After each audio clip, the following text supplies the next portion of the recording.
Hi, this is Lynn, and welcome to another Persuasion Byte, bite-sized tips on persuasion that you can use right away. I was talking to a friend who explained to me she needed to have a difficult conversation, and she wasn't really sure where to start. And I explained to her that a lot of times this happens because there's a gap. There's a gap between what you expect and what the other person expects, and that you need to bridge this gap.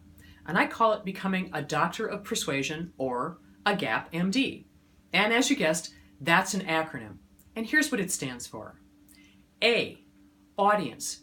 You need to spend some time thinking about the person you're going to be speaking with. What are his fears? What are his hopes? What are his wishes? And write this stuff down. The second thing is G, which stands for goals.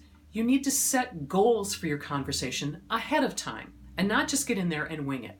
And write these goals down, because once you do, it engages your conscious mind and your subconscious mind. It gets both of them to work together to help you reach those goals. A is for ask. Ask good questions. And think about these in advance too, because in the moment, a lot of times you're stressed out or you don't remember things. And if you write them down in advance, increases the chances that you will.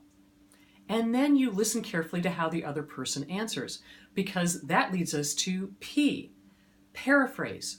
Paraphrase what you've heard, because wonderful things happen then.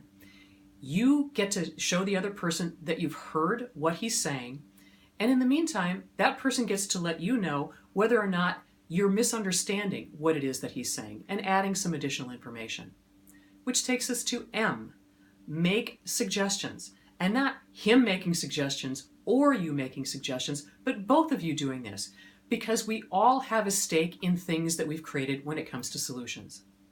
And then D is for decide.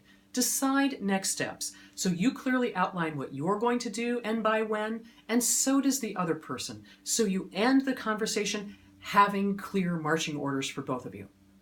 There you go. A GAP MD, a great process for having a difficult question. What it allows you to do is reach agreement with people you thought were unreachable. And when you do that, you become the most persuasive person in the room. Thanks for watching.